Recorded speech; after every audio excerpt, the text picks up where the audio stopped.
Entonces el primer speaker de la noche es Julián Castañeda.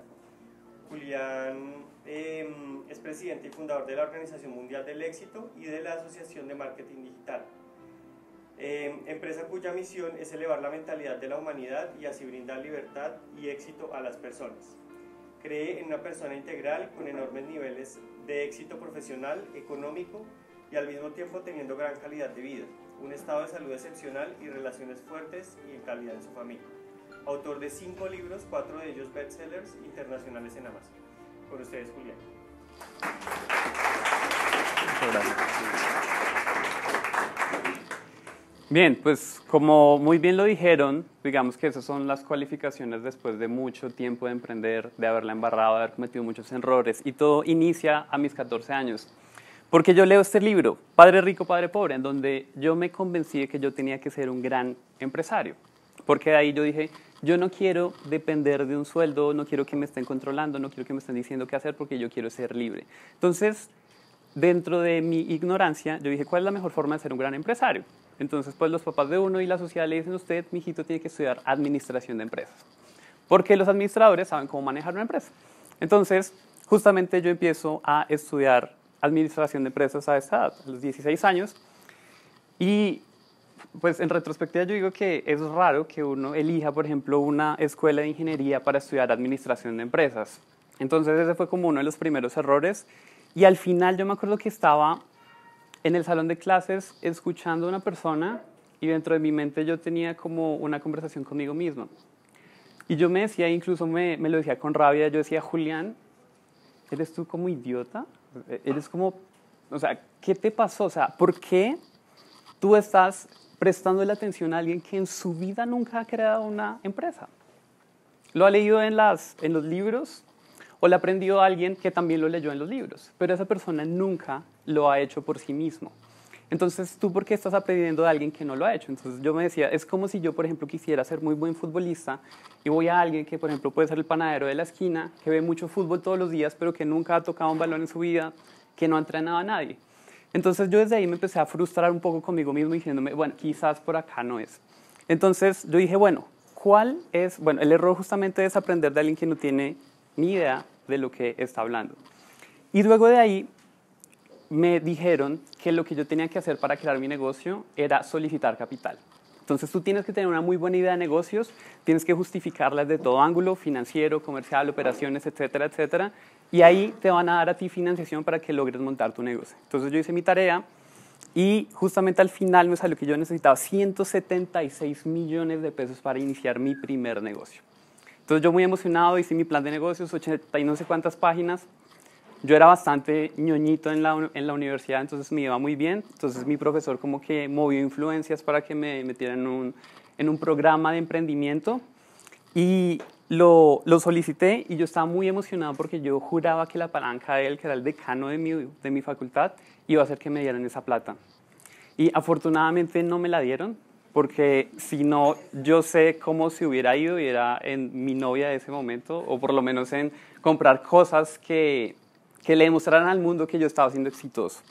Entonces, justamente el error para mí era el hecho de estar enfocado en pedir dinero porque sentía que no podía sacar algo, en vez de uno empezar con un producto mínimo viable y que sea el mercado el que te diga qué es exactamente, cómo tú lo puedes mejorar, en vez de tú estar creyendo que lo tienes muy claro en la cabeza versus en la realidad.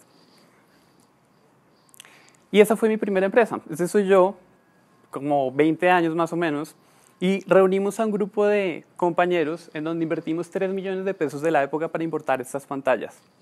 Las importamos y las pusimos en estas camisetas y nosotros dijimos, claramente este producto es para chinos que van a fiestas electrónicas y todo eso porque ellos quieren lucirse, quieren atraer chicas, etcétera, etcétera. Entonces me acuerdo que nuestra primera gran idea de marketing fue compremos boletas para el concierto de David Guetta, que en ese momento no era conocido, y vamos allá, nos ponemos, modelamos, les entregamos tarjetas a todo el mundo y obviamente nuestro producto se va a vender por sí mismo. Entonces nosotros hicimos eso, invertimos como 500.000 pesos en las dichosas boletas, vamos allá, 7 de la noche, no hay nadie, porque el concierto era como a las 2 de la mañana. Entonces, espere, nadie llega, ya como a las 2 empezaba a llegar gente Y nosotros con toda la pena del mundo y uno con cara de medio colicagado acercándose a, oye, es que estamos vendiendo estas camisetas, ¿te interesa? Y la gente como que, ah, qué interesante. Y así toda la noche se nos sacaron las tarjetas y no vendimos ni siquiera una. Al final nos compraron las boletas por el doble de lo que nosotros habíamos pagado. Entonces, en retrospectiva es como una buena inversión, pero no desde el punto donde nosotros lo habíamos empezado a pensar. Entonces acá me di cuenta que nosotros estábamos creyendo que ese era nuestro mercado, pero en realidad una vez una persona la vio y dijo, esto funcionaría muy bien en la publicidad para empresas que organizan eventos y demás, y lo empezamos a hacer así y ahí nos empezó a ir relativamente bien. Pero otro de los errores que cometí rápidamente es que no logré diferenciar el dinero de la empresa versus el personal. Así que empecé a gastarlo en cosas como la salida con la novia, en ropa o en cosas así, y ya finalmente la empresa se fue para abajo. Luego de eso, inicié una segunda empresa con mi socio, que está aquí al lado, le pongo una carita feliz porque pues, no es que esté hablando mal de nadie, sino que el punto que quiero resaltar acá es que muchas veces uno elige a su socio por la habilidad técnica, y él era o es muy bueno en la habilidad técnica de lo que tenía que ver con diseño gráfico y todo eso. Y el problema fue que nosotros no teníamos la misma visión y los mismos valores personales. Entonces eso generó muchísimo conflicto, duramos 1 año y medio y al final decidimos liquidar la empresa incluso cuando estábamos como en un periodo donde nos iba a empezar a ir muy bien. Entonces justamente el error es ese, el buscar a una persona solo basada en sus capacidades técnicas. Luego conozco a una mujer que es mi actual esposa, en ese momento obviamente éramos amigos, luego nos volvimos novios. La ventaja acá es que ya estábamos alineados en valores personales, porque nos gusta el desarrollo personal, el emprendimiento, y estábamos buscando cosas similares. Eso sucede hace 5 años atrás. Empezamos un negocio, nos empieza a ir muy bien como alrededor de los 2 años, empezamos a vender, nuestra marca se dispara, bueno, tenemos en conglomerado más de 3.000 clientes, nos empieza a entrar un muy buen dinero, y yo personalmente dijo, hay que mostrarle al mundo que lo hemos logrado. Vayámonos a viajar por Europa. Entonces tomémonos una foto en la Torre Eiffel y vayamos a viajar en globo por las pirámides de México y hagamos todo ese tipo de cosas que le muestren al mundo que soy exitoso. Pero vuelve a insistir la misma lección. No diferencié del dinero de la empresa porque ese dinero no era mío, pero yo me lo creí que era mío. No lo reinvertí, entonces eso hace que uno no esté, digamos que, construyendo de donde debería poner su enfoque y su dinero para seguir creciendo. Y finalmente, en retrospectiva, yo veo esto. Yo empecé en el 2007. Digamos que cuando uno empieza como emprendedor, la gente le dice, ¿está seguro, Julián, que usted quiere hacer eso? O, pero es que usted necesita un trabajo. O, ¿quién se cree usted para que la gente le compre? Porque usted es un culicagado de 17 años. Y cuando tú inicias, la gente te está diciendo justamente eso. Tú no puedes y te dan todas las razones del mundo. Pero si tú persistes y haces muchas cosas, y no es porque sea lo que yo haya alcanzado, pero tú te encuentras con cosas que a ti te gratifican mucho, como por ejemplo el haber escrito estos libros que han ayudado a muchísimas personas, también el hecho de, por ejemplo, dedicarme a inspirar a más personas a que hagan lo que realmente les apasiona. Entonces, finalmente quiero decirles que es un camino muy largo, pues es decir, el fracaso en realidad no es algo que exista en la realidad, el fracaso simplemente es algo que uno acepta en el momento en que uno se siente derrotado. Lo que hay son aprendizajes. Todas las cosas que uno hace que no funcionan simplemente son indicadores de que de pronto por ahí no es, pero es un poquito hacia acá. Y si por acá no es, entonces es un poquito hacia acá. Y cada vez es como una brújula que te va indicando. Entonces va a tomar mucho tiempo y la ventaja es que no al final, sino en el largo plazo va a valer toda la pena del mundo porque ustedes van a poder hacer lo que quieren con propia libertad y en sus propios términos. Y para mí no hay nada más importante que el hecho de que tú construyas tu vida y las cosas que tú estás queriendo bajo tus propias reglas. Muchas gracias.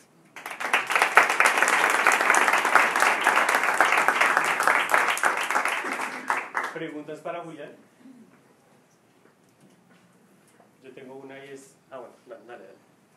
Preguntaba, digamos, en el último que decías, te fuiste de viaje y todo, como, ¿cuál fue ese punto que dijiste, oh, pucha, este es mi error, de gastar mi dinero de la empresa en lo personal y no en lo que es en la empresa? Fue cuando contratamos después de nuestro viaje a un consultor y estábamos haciendo la parte financiera. Entonces nos dijo, hagan un reporte de cómo han sido sus gastos de no sé qué. Entonces, cuando hicimos el Excel, o sea, uno ve una cifra realmente alta de dinero que se va en viajes. Y uno dice, ¿cómo lo maquillamos para que luzca como algo de la empresa? Es decir, ¿en qué categoría contable lo ponemos para que al consultor le podamos decir, esto fue invertido en la empresa? Entonces, al principio dijimos, bueno, tomémoslo como capacitación, porque de hecho allá en uno de esos viajes estuvimos en una capacitación. Pero no cuadraba porque pues una capacitación tan costosa, sí existen, pero no era nuestro nivel actual. Entonces, en algún momento decidimos decir, no, pues, o sea, tenemos que ser honestos y decir, si aquí la cagamos, pues, aceptémoslo y desde ahí entonces lo dijimos y el hombre como que, uy, como que sí fue un error bien importante. Entonces, en ese momento nos dimos cuenta sobre todo porque vimos todo eso que pasó casi en un año, esos viajes, en un conglomerado, en una cifra, y uno dice, uy, sí, es bastante dinero. ¿Y cómo te organizas para que si no tienes trabajo, lo que te está dando tu empresa no te lo gastes en cosas personales? Yo creo que la parte más importante es que tú tengas claras cuáles son tus prioridades. Digamos que para mí en ese momento mi prioridad era sentirme exitoso y mostrarle también al mundo que yo era exitoso. Entonces, uno en la vida le invierte tiempo y dinero a lo que es prioritario para uno. No necesariamente en lo que uno cree que es importante, sino que en lo que realmente es importante para uno. Entonces, si para ti lo realmente importante es, no sé, la construcción de tu riqueza en el largo plazo, y no solo me refiero a la parte económica o la construcción de un futuro de libertad, etcétera, etcétera, tú vas a saber que incluso el poco o el mucho dinero que te entra, tú lo vas o a reinvertir o a ahorrar o a usarlo de una forma inteligente para que te permita apalancarte hacia los sueños que tú quieres. Y ahora, si ya son cosas de necesidad y eso, pues ya es un asunto diferente porque obviamente uno necesita un ingreso para sobrevivir. Y en ese caso, sin ánimo de decir que tengo la fórmula para dar el consejo de qué hacer, hay muchos emprendedores que encuentran de pronto una vía al tener un trabajo fijo, ya sea de medio tiempo o de tiempo completo. Eso es lo que les da el sustento económico para poder vivir, y en las noches, fines de semana y demás se esfuerzan para sacar su negocio al lado. Y todo el dinero que pueden ahorrar lo ponen en el negocio o lo van ahorrando para que eso les permita como sacar el eso. Entonces no se trata como de gastar todo tu dinero en la vida personal, porque al principio eso es un error, porque como dice la abuela de mi esposa, donde se saca y no se echa, se acaba la cosecha, o algo así. ¿Alguien más? Julián, digamos que hay una situación, digamos, inherente al ser humano, es que cuando uno tiene un fracaso, cuando usted se pega contra algo, no quiere volver a pasar por ahí porque siente que se va a volver a pegar. ¿Usted siendo una persona tan joven, qué lo impulsaba, qué lo motivaba, digamos, a arrancar de nuevo? ¿O tenía un periodo en donde usted se sentaba y se daba golpes de pecho o decía, no, me paro y arranco? Su familia, sus, no sé, hermanos, ¿qué lo motivaba a seguir adelante? Bueno, en la etapa inicial, sobre todo antes de que nos empezara a ir realmente bien según los estándares de ingresos, dinero, clientes, etcétera, mi principal motivación era poder lograr la independencia, porque digamos que yo había logrado o había crecido con todo este sueño de Robert Kiyosaki y todo eso, con la idea de que uno de mis principales como puntos de milestone, de objetivos, era lograr mi independencia. Y la independencia significaba irme a vivir por mi cuenta y mostrarle a mis papás que yo me podía irme a vivir solo. Entonces esa era mi motivación. Lo otro también era de alguna u otra forma demostrarle a mis papás que yo se había tomado una buena decisión, porque ellos no estuvieron para nada de acuerdo en los primeros 7 años de mi carrera de emprendimiento, porque ellos decían, tú tienes que estudiar, estudiar una maestría, que de hecho acá otra parte de la historia es, yo me gané una maestría por lo ñoño que era, estudié el primer semestre, lo odié con toda mi alma y decido rechazar eso, que son como 26 millones de pesos, que es lo que costaría la maestría en esa época. Y bueno, yo con mi idea de ser emprendedor y revolucionar el mundo le digo a mis papás, no voy a seguir en el siguiente semestre. ¿Qué? Entonces, eso fue una discusión bastante fuerte, pero lo que a mí me motivaba era el hecho, digamos, que uno, demostrar de que el camino que yo había elegido era el correcto, y dos, mi deseo de poder independizarme y hacer como las cosas a mi manera. Eso es lo que a mí me motiva. Yo sé que hay gente que lo motiva, por ejemplo, algo negativo, en el sentido de que no quiero este empleo y no quiero depender de alguien más, entonces ahí encuentran energía y gasolina para moverse. Hay otras personas que se alinean más como yo quiero llegar allá, entonces esa visión que yo tengo de futuro es la que me motiva y me da energía y gasolina hacia moverme. Gracias a ti. ¿Alguien más? Sí, el primer error fue aprender de personas que no tenían ni idea de lo que estaban haciendo, que eran profesores de la universidad. ¿Cómo lo hubiera hecho si hubiera podido tomar otra decisión en ese momento? Si yo tuviera la oportunidad de saber esto ahorita y regresar al pasado, lo que hubiese hecho es, primero, ir a estudiar libros a la biblioteca, porque en ese momento no tenía dinero para pagar libros, entonces estudiar libros, autobiografías de grandes empresarios, quien sea, o la biografía de Steve Jobs, o la biografía, o sea, de cualquier emprendedor que yo pueda admirar, porque en ese proceso uno se da cuenta que esas personas piensan muy diferente a como piensan las personas académicas. Y al uno impregnarse la mentalidad, de la forma de pensar y también de los hábitos de ellos, empieza a pegársele. Y eso mismo hace que uno tome decisiones diferentes. Esa es una parte. Lo otro es, bueno, si hubiera contado con el apoyo de mis papás, invertir ese dinero de la universidad, de esos 4 o 5 millones que costaba mi semestre, en capacitaciones, en eventos, en seminarios, en cursos que estuvieran ligados directamente a mi área de negocios. Si yo quería hacer algo de tecnología, entonces un curso no académico, sino pronto un taller o una experiencia o algo que sea para emprendimiento tecnológico. O si es social, que fuera la parte social. Pero digamos que esos mismos recursos, tiempo, energía, dinero y esfuerzo, haberse sido dirigidos a una educación que hubiera estado más alineada con algo que me fuera a servir más en la práctica y no solo aquí con teorías que funcionan muy bien en el papel y en los libros. Listo, muchas gracias. Un aplauso para...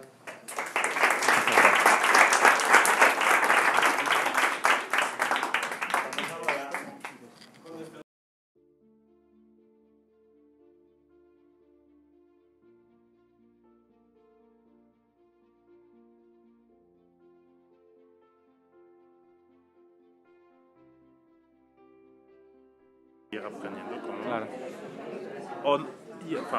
Son mis preguntas de hoy, de esta semana, y diría de otra manera, ¿qué consejo me podrías dar imaginándote como alguien que ha tenido eso en su mismo, pero que se ha ido por lo mundo corporativo unos años intentando como cambiar? ¿Qué me podrías decir o aconsejar? Yo creo que depende mucho de qué es exactamente lo que tú quieras construir, porque digamos que, por ejemplo, hay personas como yo, y esto es conociéndome a mí mismo, que valoramos mucho el tema de estar en control de muchas cosas, ¿sí me hago entender? Entonces digamos que la ventaja de iniciar desde ceros es que tú desde el principio estás en control de muchas cosas, ¿sí me hago entender?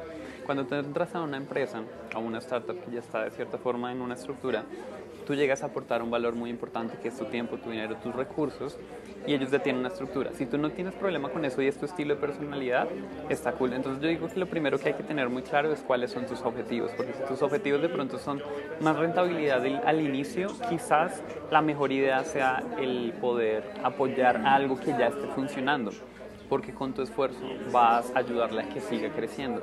Pero si de pronto tu objetivo no son ingresos en este momento, no es capitalizar eso tan rápido, pero sí de pronto pensar más a largo plazo y tú construir algo de lo que puedas llegar a considerarte como el dueño y que puedas ya sea vender o escalar muchísimo, entonces podría llegar a ser el hecho de iniciar algo por tu propia cuenta. Esa sería como mi recomendación y creo que tiene que ver mucho con tu personalidad, es decir, con lo que resuene más contigo. Y en el tema de la transición, o sea, tú estás en transición desde hace 4 años porque dejaste el mundo corporativo y estás empezando en este mundo del emprendimiento, ¿cierto? Entonces, en ese sentido yo creo que tienes que estar en algo que no solo sea una inversión económica interesante, sino que además sea una inversión como de corazón, Sí, de pasión, exacto, de pasiones.